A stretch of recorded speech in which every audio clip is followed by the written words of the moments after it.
The winter of 1941 arrived like an invisible beast, creeping across the Russian plains, waiting for the right moment to strike.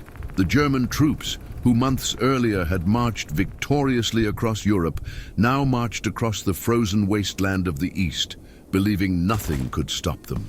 There were more than 3 million men, machines, horses, tanks, and trucks, a torrent of iron and fire that seemed unstoppable. But no one was prepared for the enemy that would come from the gray sky and the biting wind, the Russian winter. The roads, once dirt, became rivers of frozen mud. The ground creaked under the weight of boots, and each step sounded like the grinding of bones breaking. The tank engines, which had roared mightily in June, began to cough and die, paralyzed by the ice. Oil hardened inside the metal blocks, radios went silent, and guns jammed as if the steel itself feared the cold. The soldiers, dressed only in light summer uniforms, felt the cold creep up their legs, seeping through the fabric, biting into their skin like invisible teeth. Many slept, hugging their rifles, trying to soak up the remaining warmth within them and never waking up. Their eyelids were frozen solid, their fingers turned black, and their faces, covered in frost, looked like wax masks. The once swift and relentless advance now lumbered to a crawl. Trucks lagged behind, horses fell on the ice, and men collapsed exhausted by the roadside, turning into statues of frozen flesh. The silence was broken only by the distant sound of explosions or the muffled cries of soldiers for help, a sound that the wind quickly drowned out. On the horizon, Moscow seemed close, almost within reach, but it was a cruel illusion. Between them and the Soviet capital stood an invisible, merciless force, cold, hunger, and despair. The young faces of the Wehrmacht, once brimming with confidence, now reflected fear and doubt. The enemy, they realized, was not just the Red Army, it was Russia itself. And as the ice gathered on their helmets and the wind roared through the dead trees, the soldiers understood the terrible truth. That road did not lead to glory. It led straight to white hell. If you want to know how history really happened, subscribe and follow every chapter. As German soldiers shivered and froze to death in the vast Russian countryside, in his secure barracks, Hitler remained blinded by arrogance. He fervently believed the war would be won before the snow touched the ground. His conviction was almost religious. The Führer brooked no error, not even in the face of nature. To him, winter was merely a detail, a passing inconvenience compared to the grandeur of the Third Reich. The generals warned him. They said the Russian cold was relentless, that Napoleon had learned that the hard way. But Hitler, with his steely gaze and fervent voice, responded with contempt. The German army is invincible. Moscow will fall before Christmas. And so, the order was given. Keep moving. Forward. Commanders at the front knew what this meant. Fuel was running low, roads were becoming ice traps, and supplies of winter clothing simply didn't exist. German factories still churned out lightweight uniforms, while men on the front lines burned maps and newspapers to try to stay warm. Boots were torn. Socks were replaced with rags ripped from looted Russian curtains. Soldiers wrapped rags around their hands, trying to hold the frozen metal of their guns without their skin sticking to them. Every shot was a struggle, every movement torture. But Hitler's orders were clear. Do not back down, never. The Führer's pride was worth more than the lives of his men. In the makeshift shelters, officers murmured silently, no longer about victory but about survival. Letters from home arrived with the scent of bread and warmth, and the soldiers' eyes welled with memories. The empire that had promised to last 1,000 years now trembled in the shadows of snow-covered forests. Meanwhile, Stalin smiled bitterly in Moscow. He knew the enemy was trapped in the trap his own pride had built. Hitler had declared war on Russia, but now he faced an enemy no army could defeat, the winter.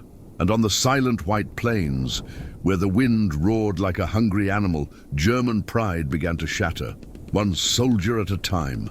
The cold is no longer just a nuisance. It has become a silent killer. The thermometer has plummeted to 40 degrees Celsius, and what had once been mere snow was now a wall of deadly ice. The wind cut like blades. Each blast seemed to rip the souls from men, sucking the heat from their bodies until only pain and despair remained. The tank engines, once proud steel monsters, began to die one by one. Oil froze in the pipes, fuel hardened like wax. The panzer tanks, which had traversed Europe, crushing everything in their path, now lay motionless, petrified giants in the middle of a white desert. Each morning, hundreds of vehicles were left behind, abandoned like rusting carcasses. The rifles and machine guns refused to work. The iron stuck to the skin like a trap. One wrong touch and a chunk of flesh would come with it. The soldiers learned quickly, never put their tongues, faces, or bare fingers to the metal. Some, desperate, tried to heat their weapons with their own urine, while others simply prayed that the enemy would suffer the same torment. Inside the frozen trenches, men shivered uncontrollably. Their breath came out in thick clouds that turned to ice. On their faces, the wounded, without medical supplies, died slowly, not from bullets, but from freezing. Blood, when spilled, hardened almost instantly, creating a dark crust on the snow. It was as if the Russian ground were drinking the invaders' blood. The officers were trying to maintain discipline, but how could they command an army that could barely stand? Starving soldiers chewed on leather ripped from belts, tried to melt snow for drink, and dreamed of fresh bread, while the wind howled like a chorus of ghosts. One morning, a scouting party came upon a horrific scene. A row of German soldiers frozen in place, their eyes open, their hands clutching their rifles, dead, but still seeming to watch the horizon. The cold had paralyzed them in mid-vigil, turning them into ice statues. The message was clear. The invisible enemy now reigned over the front. The first wave of death had arrived, not from Stalin, nor from any human weapon, but from Stalin himself, Russian winter. And what had once been the greatest invasion force in history began to crumble under the weight of the snow, an entire army suffocating from the cold. Russia's roads, long, winding, and unforgiving, had become veritable death rows. What had once been simple dirt paths was now a treacherous crust of brittle ice, mercilessly swallowing men, horses, and machines. The Germans, accustomed to advancing over the asphalt and fields of Western Europe, now trudged along trails that resembled natural traps. Trucks, loaded with supplies, got stuck in frozen ditches, breaking through the ice and overturning with their drivers still inside. The dry crunch of metal mingled with the sound of muffled screams, and soon the silence returned, heavy, deadly. Those who managed to escape the cabs fell to the ground, trying to run, but the cold reached them first. The wind came from the steppes like a curse. It blinded, hid the horizon, and erased entire trails. An entire army could vanish in the whiteness of a blizzard, as if it had never existed. It was common for entire patrols to be found days later, frozen solid, their faces covered in a thin layer of ice and their eyes staring blankly into space. The dead piled up on the roadsides, stacked like logs. The living no longer had the time or energy to bury them. Each morning, the soldiers passed their former comrades, transformed into grotesque monuments of ice. Each body a cruel reminder that winter spared no one. Ambulances could no longer move, tires shredded, engines exploded, and the wounded were left behind, covered only by thin blankets that froze within minutes. Many begged for a final shot to escape the agony, but ammunition was too precious even for mercy. And then came the famine. Supply lines were cut by the weather itself. Rations froze before reaching the front. Men broke off chunks of ice to suck on, only to feel something in their mouths. Some cut flesh from dead horses, eating it raw, stiff, as the wind roared around them. The taste was bitter, and the despair indescribable. At night, the cold became even more brutal. The sound of chattering teeth echoed inside the tents. The crackling of ice sounded like gunshots. And when the sun rose, there were always more bodies, motionless, covered in white. Soldiers who had simply stopped resisting. Russia's hell didn't have fire. it had ice, and in that vast white desert, the cold was the invisible executioner that silently reaped men without needing to fire a single bullet. Enjoyed the story? Subscribe and join us as we uncover the battles that changed the world. While the Germans were devoured by cold and hunger, in Moscow, a silent and shadowy figure watched everything with eyes as cold as ice. Joseph Stalin, the Soviet leader, often accused of brutality, now became the personification of resistance. He knew the enemy was weakened. He knew that winter, his new ally, was doing the work that even his generals had failed to do. From his Kremlin headquarters, Stalin sent a message that echoed throughout the Soviet Union, a short, dire, non-negotiable order: not one step back, nem un passo atrás. That phrase became law, engraved in the heart and mind of every soldier. To retreat was treason, to flee was death. It was not only a military order, but a spiritual one. The entire Soviet people rose up. Peasants, workers, women and children, all transformed into soldiers by the force of necessity. In Moscow's factories, the sound of hammers and furnaces never ceased. Even under bombardment, workers produced weapons, ammunition and tanks, often with their own frozen hands. Women sewed uniforms late into the night, using scraps of curtains, blankets and animal skins. Each piece of fabric was a promise of survival. Red Army soldiers received these rudimentary clothes and set off for the front, covered in rags but filled with fury. This wasn't just a war against the Germans. It was a war for the very soul of Russia. They knew what was at stake: their homes, their families, their homeland. In villages near the front, peasants hid mines under the ice and set traps for invaders. Children acted as messengers, carrying notes between Red Army units. Old women wielded rifles left by dead soldiers. It was an entire country fighting, not for glory, but for revenge. And Stalin, from his darkened room, watched with grim pride. He understood what Hitler could not. Winter was no obstacle. It was a weapon. Nature, geography and suffering were now on the Soviet side. While the Germans shivered in the frozen forests, the Russians moved like shadows. They knew every bend, every frozen river, every shelter. For the invaders, the cold was a curse. For the Soviets, it was invisible cloak of the homeland protecting them. And so, as the bitter wind blew over the ruins and the ice covered the dead, Russia silently whispered an ancient promise, a promise made in blood and ice. You came to conquer, but here you will be buried. From December 1941 onwards, the snow is no longer just a scenery. She became a living weapon, a white army, silent and relentless. With each new blizzard, the Germans lost not only their bearings, but also hope. The landscape had become a deadly veil, hiding traps, Soviet troops, and even death itself. The German soldiers, exhausted and their eyes stinging from the glare of the ice, couldn't tell where the ground ended and the sky began. Everything was white, borderless, directionless. Maps were useless. Compasses froze. Patrols were lost in a silence that felt like a vacuum. No sound, no life, only the distant howl of the wind. About that, the Red Army adapted perfectly. Dressed in white cloaks, Soviet soldiers became shadows camouflaged in the snow. They moved silently, crawling like ghosts. An entire detachment could suddenly appear, fire and disappear without a trace, as if the earth itself had spewed fire and then swallowed the men back. At night, the attacks became nightmares. The flares of rockets would momentarily illuminate the endless whiteness. And then the red figures of Soviet infantry would appear, running amidst explosions, bayonets drawn, shouting, "Hurrah!" with a force that cut through the silence like thunder. The Germans fired blindly, but their shots echoed in the void. They didn't know where the attacks were coming from, nor where to shoot. The snow hid everything. It hid the bodies, the buried tanks, the lost supplies. It even hid the traces of defeat itself.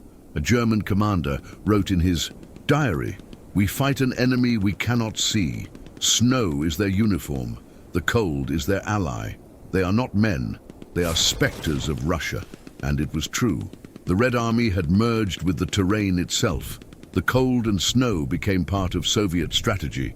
They dug tunnels under the ice, made holes to shoot through, and vanished like smoke. With each German advance, more and more soldiers were swallowed up by that seemingly endless white blanket. Bodies disappeared, covered in minutes. Trails were erased by the wind. The snow, Stalin's invisible army, did its work relentlessly. And so, while the Germans drowned in despair, the Soviets rose with unshakable certainty. That winter was no accident. It was an ancient revenge made of ice, silence, and blood. Every week, a new battle. Subscribe and don't miss the next episode. Chaos on the German lines. The White Apocalypse. The German front, once a monument to Teutonic order, a machine of precision and relentless might, had disintegrated not merely into despair, but into a silent white hell. Discipline, the sacred pillar of the Wehrmacht, was not merely disintegrating, it was actively eroded, molecule by molecule, by the acid of cold, the torture of hunger, and the omnipresence of death, which had become as commonplace as the ceaseless falling snow. The supply lines, the jugular veins that pumped life into the war machine, were necrotic, frozen, and ruptured. Food was no longer available. Fuel was solidifying into a useless amber paste. And hope, that invisible fuel of the soul, had evaporated, leaving behind only the icy vacuum of annihilation.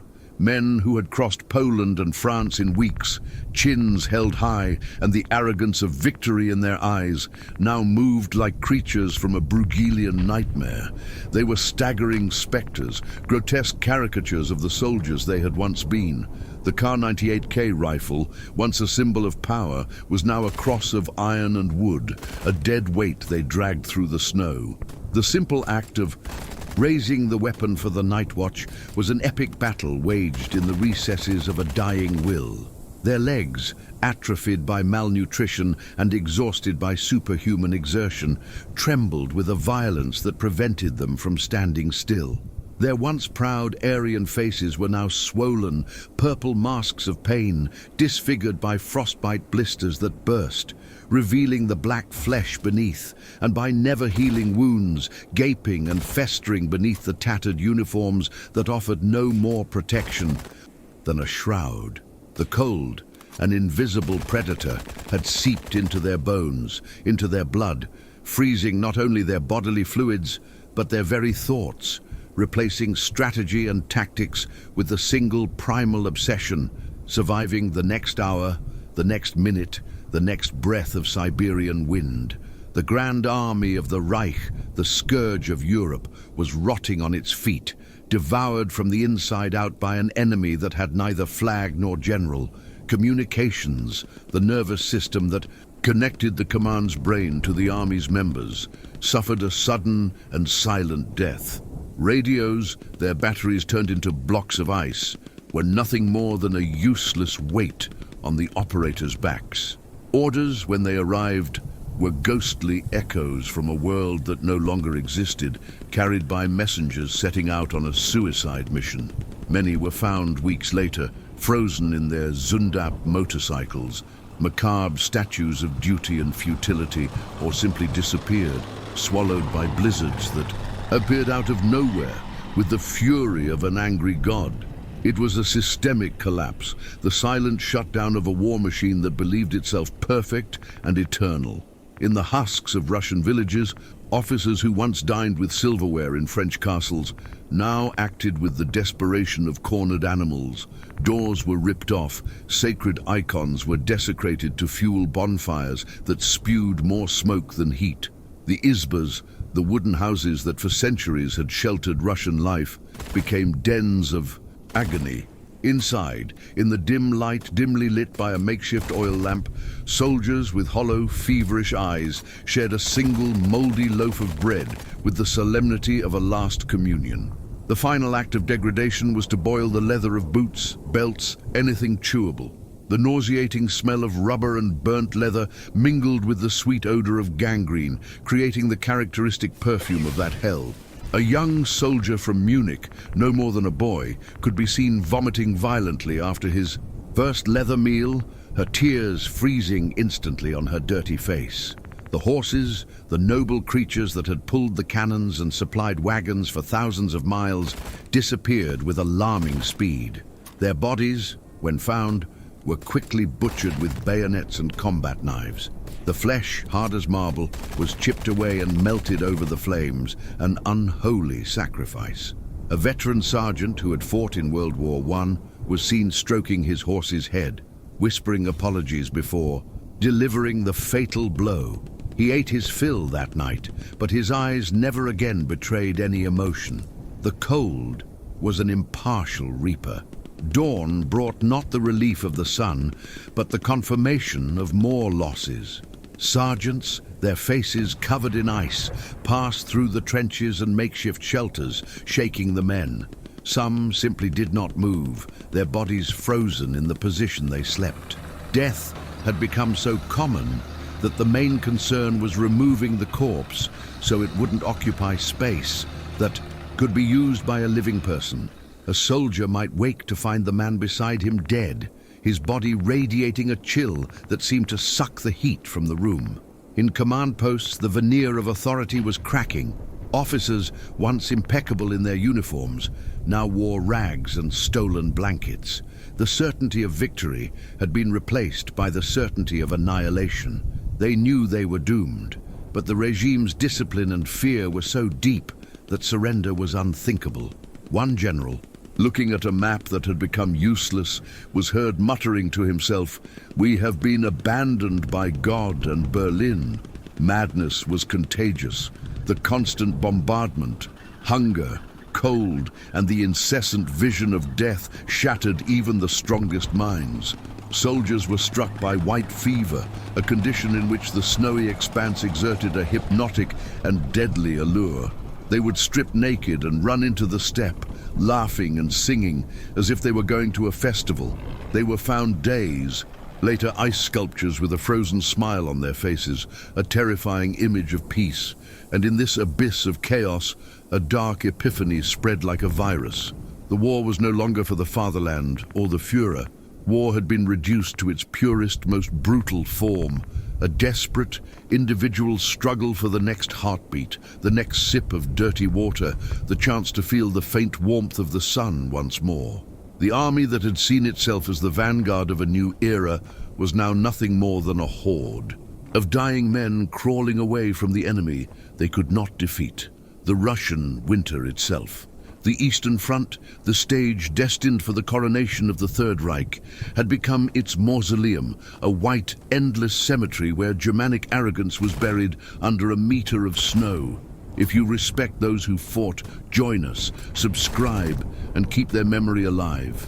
As the Wehrmacht drowned in an ocean of ice, Moscow, the cursed and coveted city, rose like a citadel of fire and defiance. December 1941. The heart of the Soviet Union, which the world expected to stop beating at any moment, pulsed with a primordial fury. The air of the capital was a cacophonous symphony, the oily smoke of the fires, the ice crystals that cut into the face, the smell of burning metal, and a fear so thick it could be chewed. But for the first time in 6 months of retreat and disaster, this fear was being burned by a new emotion, an ember that refused to go out. Hope. The sirens, nicknamed Stalin's mourners, wept, their mournful song day and night, a sound that had become woven into the fabric of Moscow life. In the night sky, Luftwaffe Heinkel and Junkers bombers loomed like ominous insects, their ominous drone followed by the piercing whistle of falling bombs. Explosions ripped through the city, turning apartment buildings into craters, decapitating the golden domes of Orthodox churches and tearing gashes into factory walls. But Moscow did not break. Even before the shrapnel stopped raining, teams of civilians, mostly women and teenagers, were rushing toward the inferno. There was no panic in their movements, only a grim, determined efficiency. They put out fires with buckets of water and sand, dug through the rubble with their bare hands in search of survivors, and with holy stubbornness patched what could be patched. The flames that consumed their homes were not a sign of defeat. They were torches that lit the path of resistance. The Kremlin, the ancestral fortress of the Tsars, and now the brain of Soviet defense, had disguised itself. Its red walls and iconic towers were painted with bizarre camouflage patterns, a desperate attempt to confuse bombers.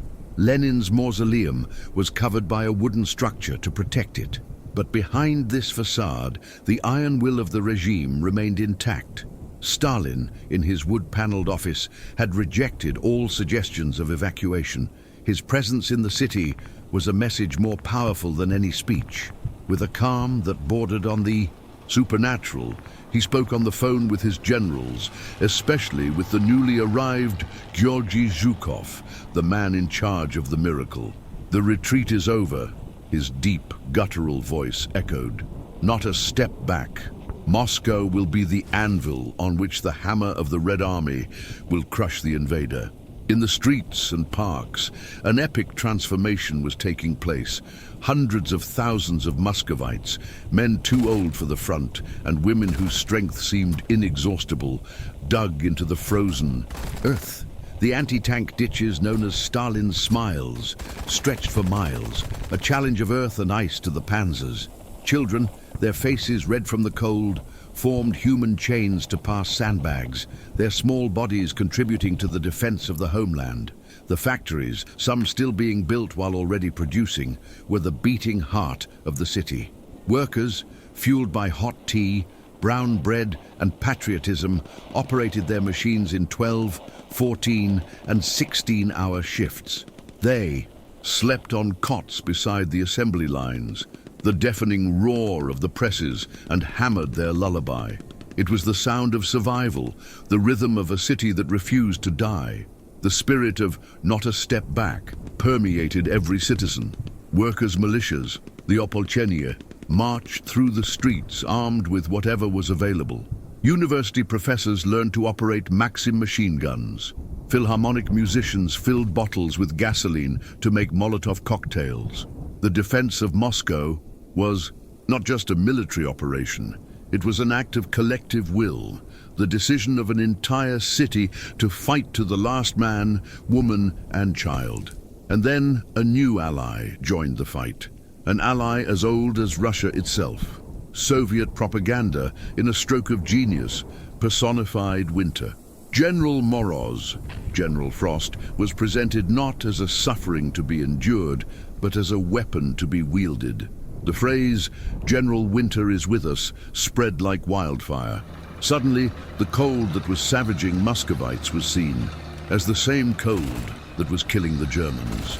The wind that whipped their faces was the same wind that blew snow onto enemy tanks. Nature, the vast, brutal Russian soul, was fighting alongside them. On the darkest, coldest nights, in the underground shelters of the Moscow metro, a sound could be heard above the distant din of war, the sound of singing. Voices joined together to sing the sacred war or old folk songs, melodies that spoke of love, loss, and the vastness of the Russian land. It was an act of cultural defiance, a statement that even though their bodies were under siege, their souls remained free. It was the voice of a people, trapped and bleeding, rediscovering their strength. So, while Hitler and his generals stared at the maps, waiting for Moscow's final collapse, the city burned. But it wasn't the fire of destruction. It was the fire of a furnace, the fire of fury, the fire of a newfound faith in itself. Moscow was burning, yes. It burned with the fierce hope that the longest night was about to end, and that the dawn, when it came, would be red. The fury of the bear and the stampede of the eagles, Zhukov's counteroffensive, Siberian thunder. On December 5, 1941, as the German generals, their noses frozen and their arrogance intact, planned the final assault on a Moscow they believed was on its knees, all hell broke loose beneath their feet. Marshal Georgy Zhukov, a man with a face carved from granite and eyes that held the coldness of the steppe itself, unleashed the Soviet counteroffensive. It wasn't a battle, it was an avalanche, a wave of steel, fire, and human fury that caught the world's most powerful war machine at its weakest moment. Zhukov's secret had been guarded with almost fanatical zeal. For weeks, while the German Army Group Center exhausted itself against Moscow's defenses, Zhukov accumulated strategic reserves. These were fresh troops, brought from the depths of Siberia and the Far East, men whose bodies and minds had been forged by winter.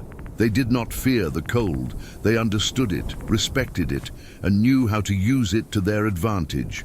Dressed in sheepskin coats, Valenki felt boots, and Ushanka hats, they were the antithesis of the German soldiers freezing in their summer uniforms. They were armed not only with rifles and bayonets, but with pure hatred and a sacred determination to defend every inch of the motherland. The offensive began hours before dawn, under a veil of blizzard and dense fog that seemed conjured by Zhukov himself. Thousands of Soviet soldiers, shrouded in white camouflage, advanced in eerie silence, their footsteps muffled by the soft snow.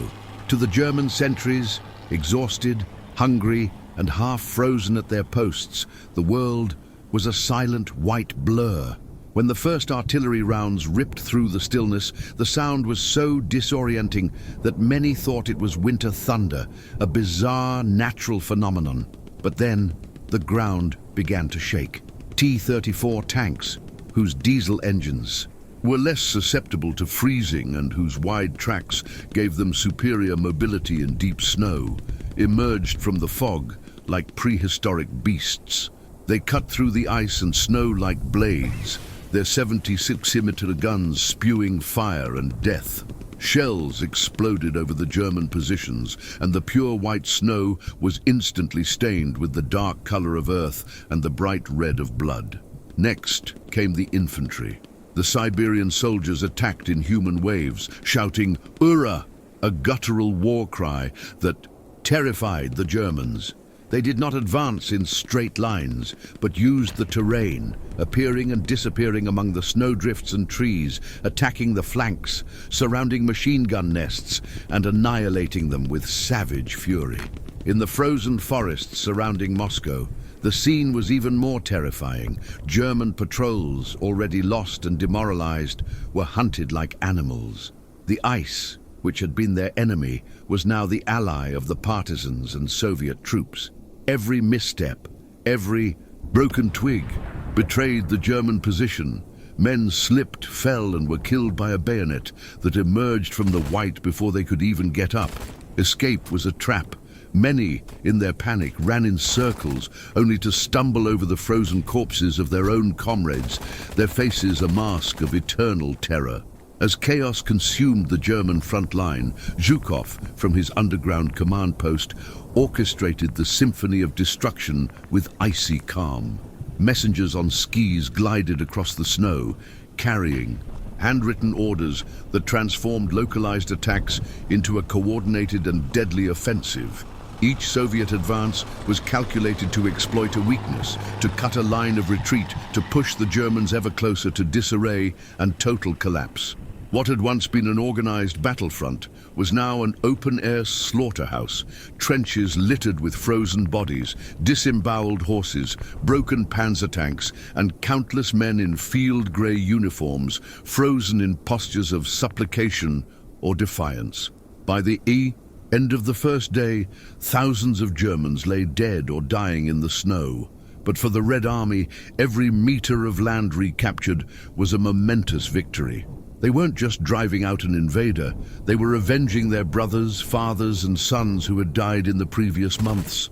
They were rewriting the narrative of the war, proving that the Russian giant, once awakened, was unstoppable. Zhukov's counteroffensive was not just a brilliant military maneuver. It was the roar of a wounded homeland, a primal and unequivocal warning to the world. Winter had weakened the invader, but now the Soviet army itself, attacked with the combined force of climate, land, and the accumulated fury of an entire people. The German advance was not merely stalled, it was doomed, and the survivors in their desperate retreat were beginning to grasp the terrible truth. The war in Russia would not be decided by tactics or technology, but by ice, hunger, and a despair as vast as the steppe itself. Want more gritty, true stories of war? Hit subscribe and turn on the bell. What remained of the glorious Wehrmacht, the force that had redefined warfare with its blitzkrieg, now crumbled like a sandcastle hit by the tide. Zhukov's relentless attack, combined with the relentless torture of cold and hunger, had broken the backbone of Army Group Center. Hitler's once invincible army had been transformed into a disorganized horde of exhausted and terrified men, whose only motivation was flight. The front. Lines, once drawn with Germanic precision on maps, had disintegrated into a series of isolated pockets of futile resistance. Huge gaps opened up in the front, and through them the Red Army advanced, often unopposed. The German retreat was not a tactical maneuver. It was a chaotic route. Soldiers, individually or in small groups, tried to retreat westward, but found only a white, hostile desert. Deep snow covered the roads, and the frozen corpses of their own comrades served as macabre landmarks. Every step required a monumental effort. Every breath of air in their lungs was like inhaling shards of glass. The famous German equipment failed spectacularly. The engines of panzer tanks and Opel trucks, not designed for such temperatures, refused to start. Lubricating oil froze, metal parts contracted and broke. Vehicles worth a fortune were simply abandoned, becoming steel monuments to the arrogance of engineers who had ignored warnings about the Russian winter. The landscape was dotted with these iron giants, silent and covered in snow, like tombstones in a cemetery of ambition. The officers, many of them Prussian aristocrats who viewed discipline as an article of faith, tried desperately to restore order, but it was like trying to dam a river with their bare hands. Discipline, the bedrock of the Wehrmacht, had evaporated. Soldiers, maddened by hunger, fought like dogs over a piece of bread or a dead horse. Men who had fought side by side for months now killed each other for a pair of gloves or a blanket. Panic was a contagion that spread faster than any order. Messengers sent to re-establish contact with neighboring units simply disappeared into the endless white, swallowed by blizzards or a Soviet bullet. Orders, when they arrived, were often useless, referring to positions that had already been taken or to units that no longer existed. In contrast, the Red Army advanced with a precision that had previously been the Germans' trademark. Skier units flanked the retreating. Columns, setting deadly ambushes. The Cossack cavalry, which the Germans had derided as a relic of the past, proved terrifyingly effective, attacking supply convoys and terrorizing the rearguard. German trenches and defensive positions were taken with shocking ease. Soviet soldiers found their enemies not in fighting posture, but frozen to their posts, or already dead from hunger and cold. The Russian soil, which had drunk so much Soviet blood, was now sated with the blood of the invader. The moral collapse was complete. German troops, who had been indoctrinated to fight to the last man, began surrendering en masse. For many, surrendering to an enemy they considered subhuman was preferable to a slow, agonizing death from the cold. Groups of soldiers emerged from the forests with their hands raised, their faces a mixture of relief and shame. Others simply gave up. They sat in the snow, leaning against a tree, and waited for death to come, too tired to fight, to run, to feel. As winter reached its peak, with temperatures dropping to -40 degrees Celsius, -100 degrees Fahrenheit, a feeling of utter abandonment gripped what remained of the German command. The words circulating in the bunkers were no longer about strategy, but whispers of despair. We have been betrayed. The Führer has abandoned us. The realization that Hitler, in his delirium, had prohibited any strategic retreat, condemning hundreds of thousands of his best soldiers to a pointless death, was the ultimate betrayal. What Hitler had called the greatest army in history was now a shadow, a ghost haunting the steppe. Faced with Zhukov's relentless advance and the untamed fury of winter, the truth became undeniable to all but the madman in Berlin. The dream of conquering Moscow was not only destroyed, it had become a nightmare from which there would be no awakening. The night terror, where shadows have bayonets. As night descended on the Russian front, it was not darkness that arrived, but a living, hungry entity. The sun, a pale, indifferent disk, sank below the horizon, and with it went the last semblance of normality. The night belonged to another world, a world of black and white, of silence and screams. The wind, a constant enemy during the day, at night transformed into a howling beast, an invisible predator whose roar carried not only snow, but the ghostly echoes of the dying, blending everything into a symphony of pure terror. It was in this blanket of darkness and sonic chaos that the exhausted and besieged Wehrmacht faced its most primordial enemy, the deadly silence that preceded the attack and the invisible fury of the Red Army. The Soviets had become children of the night. They attacked under the veil of darkness, not as an army, but as a pack of specters. Units of skiers, shrouded in white cloaks, moved with a ghostly fluidity, gliding through the snow without leaving a visible trace. They appeared out of nowhere, as if the snow itself had given birth to them, fired a deadly burst from their PPSH-41 submachine guns, plunged a bayonet into the chest of a sleepy sentry, and disappeared before any German's frozen brain could process what was happening. Every shot, every muffled cry of pain, echoed in the thin, icy air with the clarity of a bone breaking. The German soldiers, already at the limit of their physical and mental endurance, could not discern where the attack came from, where it ended, or whether it was real or merely a product of their fevered minds. The explosions of mortars and grenades were the only source of light, but it was a light that revealed only more horror. For a split second, the white landscape was illuminated by an orange glare, revealing scenes of a frozen hell. The bodies of comrades in grotesque postures, abandoned tanks that looked like the carcasses of leviathans, and horses impaled on icy spikes, their eyes wide with eternal astonishment. The acrid smell of gunpowder, the metallic odor of hot blood vaporizing in the cold air, and the stench of burning flesh mingled, creating a suffocating, almost unbreathable atmosphere. Many German soldiers, blinded by fear, snow, and darkness, fired their weapons haphazardly, their tracer bullets drawing desperate arcs in the blackness until the dull click of the firing pin announced that the ammunition was exhausted.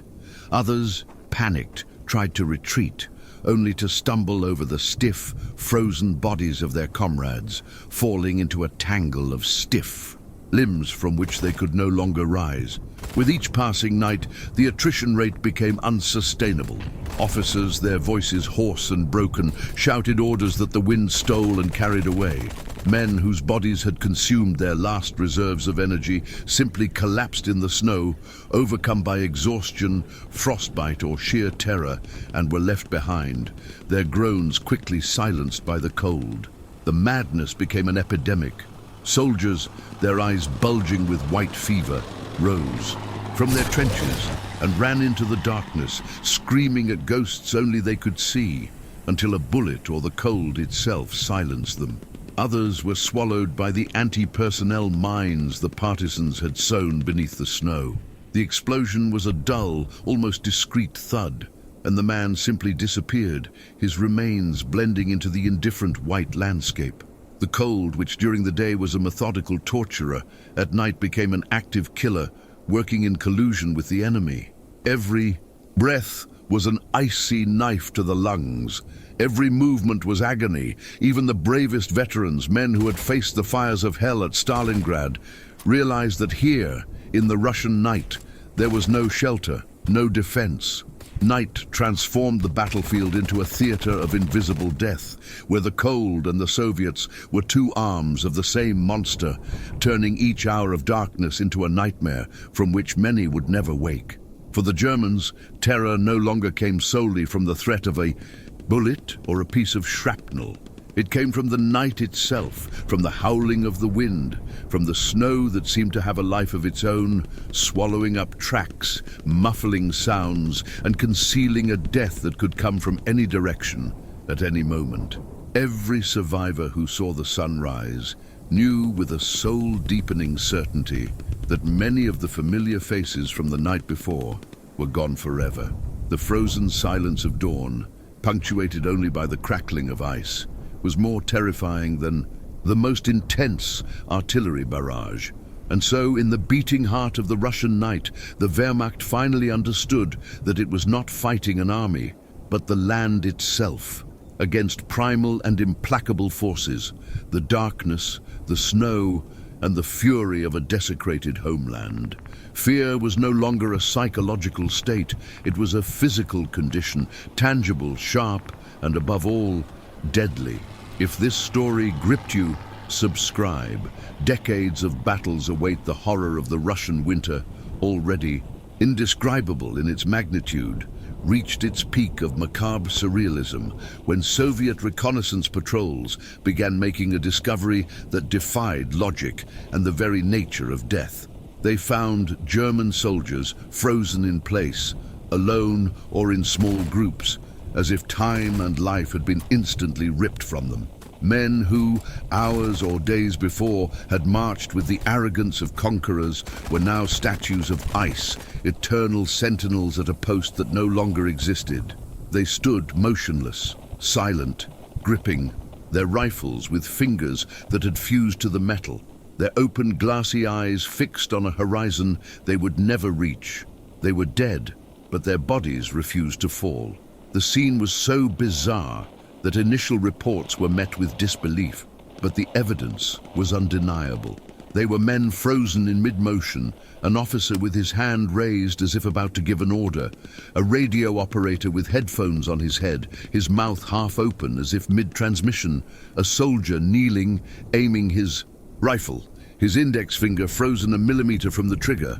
From their mouths and nostrils hung delicate ice crystals, their last breath transformed into a macabre jewel. The skin, stretched taut over the bones of their faces, had acquired a blue-grey hue, hard and translucent as porcelain. The muscles, frozen in a state of instant rigor mortis, defied gravity. They were human monuments to futility, a terrifying testament to the violence with which the cold could kill.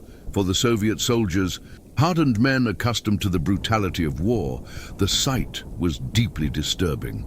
A young Siberian lieutenant, upon encountering an entire platoon frozen in marching formation, made the sign of the cross, an instinctive gesture that transcended communist ideology. He realized that winter was not just an ally, it was a pagan deity, an ancient god of the land who demanded sacrifices of blood and ice. With every step, his patrols encountered more of these ghostly figures, creating an open-air wax, museum of German defeat. But if for the Soviets the sight was ominous, for the Germans who still managed to advance or retreat, it was a devastating blow to morale. Seeing their friends and comrades, men with whom they had shared bread and cigarettes, transformed into ice sculptures, was the embodiment of their worst nightmare. Death no longer came just from a bullet they could hear or an explosion they could see. It came from the very air they breathed, from the snow beneath their feet, from the cold that slowly consumed them from the inside out. Every patrol that failed to return, every soldier left behind, reinforced a collective paralyzing fear. Winter took no prisoners. Diaries found on the bodies of the dead and in the pockets of the few survivors described the devastating psychological impact of this ordeal. A Hamburg artillery sergeant wrote, "We marched, and there they were. Klaus from the 3rd Company, Peter, the boy from Cologne, motionless, staring at us. Their eyes were covered with a thin layer of ice, but I swear they watched us pass. It was as if Russia itself had turned them into gargoyles to haunt us. It was impossible to move forward without feeling that the entire world, the sky, the earth, was alive and hated us with every fiber of its being. This was the most visible and unmistakable sign that the Wehrmacht had encountered an enemy that could not be defeated with tactics, courage, or ammunition. The cold had frozen not only the bodies, but the very soul of the army, its dreams of conquest, its sense of purpose, and the spirit of hundreds of thousands of men. As the wind howled between these human statues, whistling through their tattered uniforms, the truth became as clear and hard as the ice beneath their feet. General Winter had become the supreme commander of the Russian battlefield, and he would accept no surrender. He would offer no mercy. He would hear no excuses.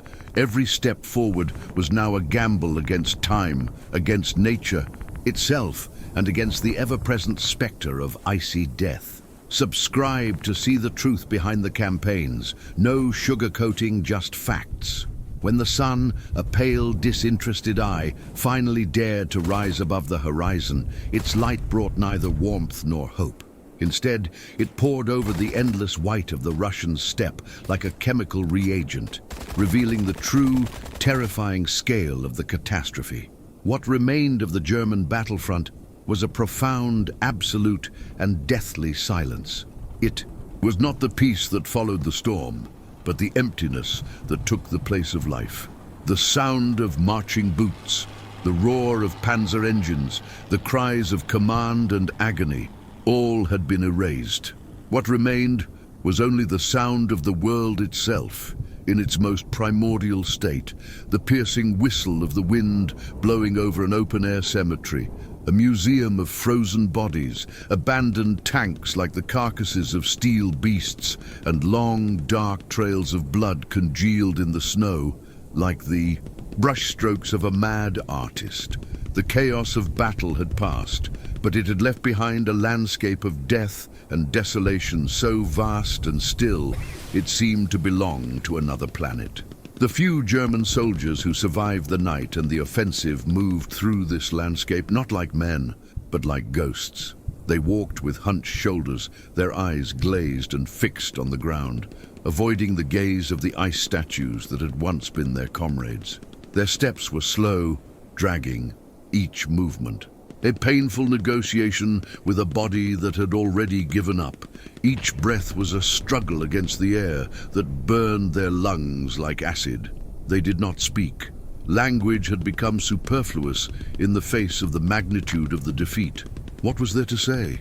They counted the dead not with their fingers, but with their hearts, and with each friend they found, a part of their own humanity shattered and froze.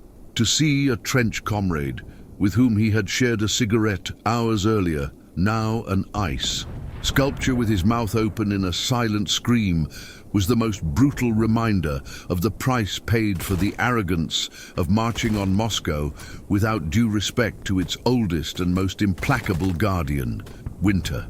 The only sound that persisted was the symphony of decay. It was the sharp, dry crack of a tank's metal buried in the snow, contracting in the extreme cold. It was the spectral whistle of gases escaping from a destroyed vehicle. It was the rustle of wind on a shred of torn uniform caught on a branch. The dead horses, frozen in agonized positions, seemed to scream silently. The smell of iron, cold gunpowder, and slow, frozen decomposition mingled with the pure, icy air, creating a perfume of annihilation. Even the wind seemed heavy, as if carrying with it the murmurs, the last words, and the unspoken sighs of tens of thousands of men who had fallen. For the Soviets, cautiously advancing through this same landscape, the silence had a completely different meaning. It was not the silence of death, but the silence of vengeance.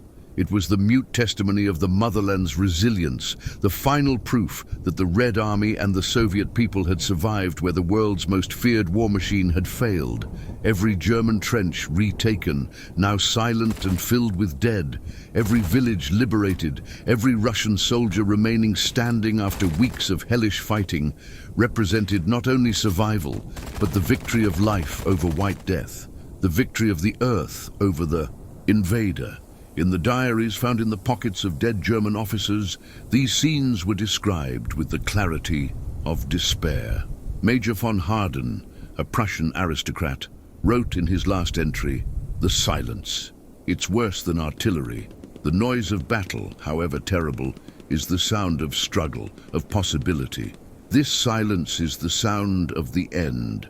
It's the absolute certainty that there will be no salvation, that every man we leave behind will never see another dawn.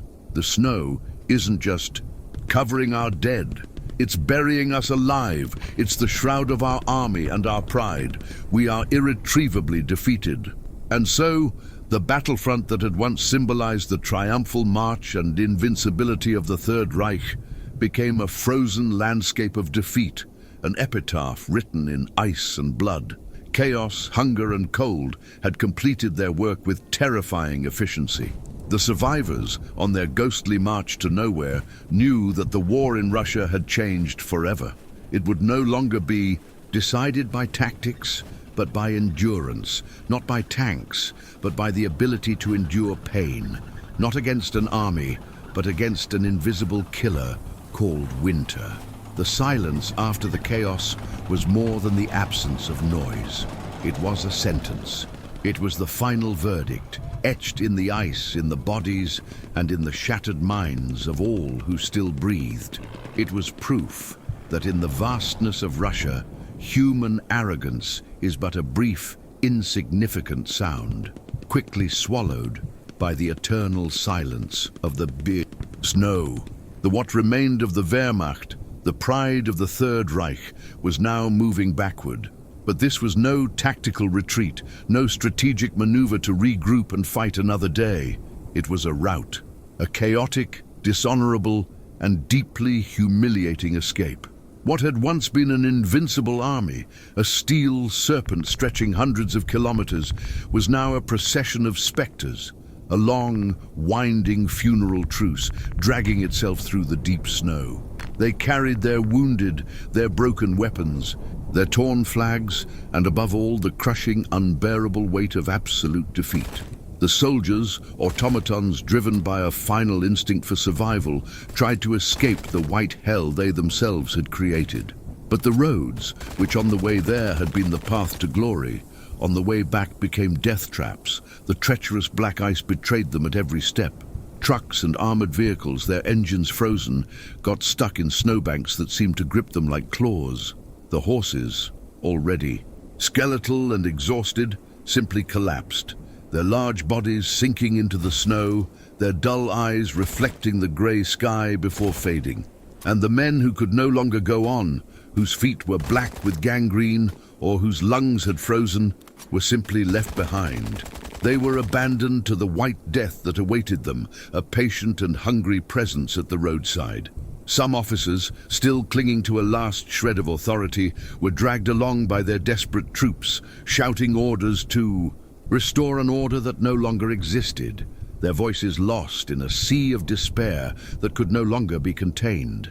Hunger and cold, the two relentless generals of the Russian army, gave no respite. They were predators that hunted the weak relentlessly. Soldiers with swollen eyelids glued shut by the ice, nearly blind, chewed on anything their hands could find.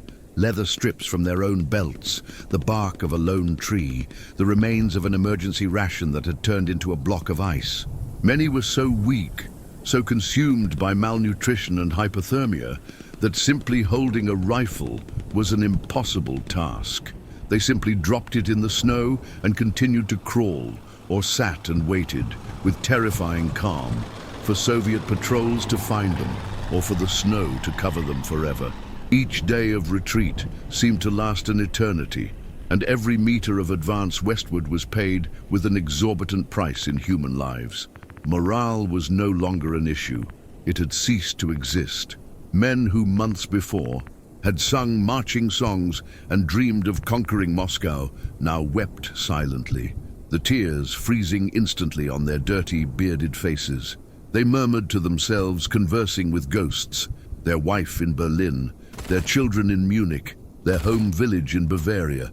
These were memories of a world that seemed so distant and impossible it might as well have been a dream. Some, in a final spasm of defiance, let out screams of pure rage and frustration against the sky, against Hitler, against God. But no one responded. Only the wind howled, a funeral wail that carried their voices into the white nothingness. And behind them, ever close, came the Red Army. They were not an army in pursuit. They were wolves following a wounded herd. Units of skiers and Cossack cavalry attacked the flanks of the retreating column, harassing them, burning what few supplies remained, and capturing or annihilating the groups of soldiers who had strayed. It was a relentless pursuit, a slow, methodical, a bloodletting. Every surviving German knew with a soul-chilling certainty that there was no refuge, no safe haven, only a desperate race against time and death. For Hitler, in his warm and distant headquarters, the retreat was a betrayal, an unacceptable shame that stained the Reich's honor. For the soldiers on the ground, it was living, breathing proof of absolute failure. Months of victories and conquests, the sacrifice of hundreds of thousands of men, all had been destroyed by the blind. Pride of a leader, the brutality of the cold, and the lethal strategy of Stalin and his generals. The dream of Moscow had turned into a nightmare of snow and blood, and the remaining men marched no longer to conquer, but simply to try, against all odds, to reach the border alive. The Russian winter, merciless and silent, became the final judge of that campaign. It spared no one. Every road that had once been a route of triumphant advance became a corridor of suffering and death. Every step left behind was marked by a frozen body, an abandoned tank, a dead horse. The German retreat was not just a strategic defeat, it was a historic defeat, a lesson in humility etched in iron and ice in the snow, pain and blood of an empire that believed itself invincible. And then came the moment the world would never forget. The victory of General Winter. There were no trophies, no flags raised, only the heavy silence of a devastated front, where snow now covered the remains of what had once been an army that claimed to be invincible. Hitler had underestimated Russia, the cold, and the spirit of a people determined to survive, and he paid a price that would never be forgotten. The roads, once lined with tanks and trucks, were now dotted with abandoned cars, frozen bodies and broken weapons. The ground seemed to absorb the blood and ice into a macabre tapestry that told the story of Germany's defeat. Every step across the countryside was a reminder of the cost of pride and arrogance. The Red Army advanced not only with weapons, but with the cold itself as an ally. Soviet patrols moved among the dead, reclaiming positions, establishing trenches, and burying the German survivors who still fought their way to the border. The wind carried their voices, not of despair, but of victory. Each cry was a reminder that the homeland had resisted, that Russia could not be conquered. Stalin watched silently from Moscow as the world began to realize that the Wehrmacht had been crushed not just by men, but by a winter that seemed alive, relentless, and strategic. The snow hid the bodies, but it also told a story of resistance, courage, and extreme suffering. Every advancing Soviet soldier felt the presence of this invisible general, the cold, and knew he was on the right side of history. German pride, once a symbol of conquest and power, had been buried beneath layers of snow, hunger, and fear. And in the white expanse of Russia, General Winter stood supreme, silent, and absolute, reminding the world that not every enemy needs bullets to win. Sometimes the cold patience and relentless nature. Operation Barbarossa, which began with the promise of a quick triumph, ended in a bloody and brutal lesson. In Russia, even winter becomes a weapon, an ally, and a judge. And so the story of the greatest winter of the war is not just about men or tanks, but about overwhelming force of a country and its climate, which transformed months of arrogance into a white nightmare that will forever be etched in the memory of the war.